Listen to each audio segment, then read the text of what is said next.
啊，概念好重要嘅。咁其實嗰個隔氣啊，一般屋企嗰度都會，你哋自己都要裝埋嘅。係啊，裝埋嗰個即係你平時星盤底啊、面盤底嗰個隔氣嘅。咁起碼咧，最重要就係話，你就算你識做都好啦，即係幾簡單都好啦，你未接觸過嘅，咁你話你買配件啊，用咩膠水啊，你全部冇概念噶嘛。你行入去五金鋪，你都冇都即係根本嗰個嘢幾易做都好啦。原來你連買膠，原來要搽膠水嘅都唔知，究竟咩膠水亦都唔知，係咪啊？所以話其實呢30日呢廿幾日咧。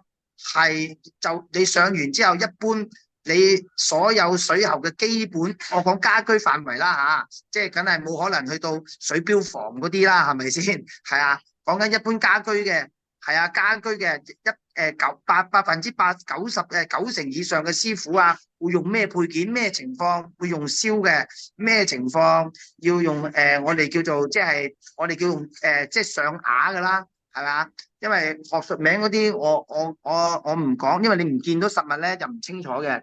即係倒轉講，一種就係燒焊嘅，一種就要用火同埋用石線嘅叫燒焊嘅接駁方法。一種咧就係咧用士巴拿去加壓嘅，用力嘅加壓嘅嚟上緊嘅喉用戒指同埋用士巴拿咧嚟加壓咧嚟鎖住啲接駁水喉嘅。另外一種咧就打平時你哋睇電視都有噶啦，打膠布啦，係屋企有時都望到噶，就係水喉膠布打喺膠布，跟住咧就上瓦嘅，係啊，差緊啊！哇，大佬咁樣開發真好啦。係咁呢當然啦，咁你就算我點樣教你哋都好啦，你一定要多練習啦。咁我如果你上咗個課程咧，導師啊都會教大家點樣去正確咁使用工具，係啊。你梗要啦，你又風扇係嘛？不過你唔係叉風扇，風扇就唔使。但係你電話都唔係叉爆出街嘅咩？你今朝早啲叉爆㗎啦，你大話開住好快用晒。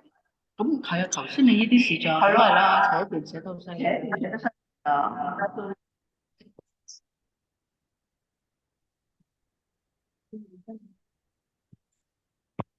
開完遮咁樣都冇變動，真係佢。我頭先一開始已經開始睇到頭先咁耐，我咁耐都未開到啊嘛。我都係啊，所以因為我開其他同學咧，其他同學有咩嘢想發問㗎？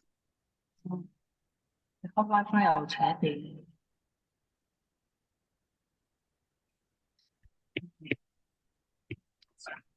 咁我再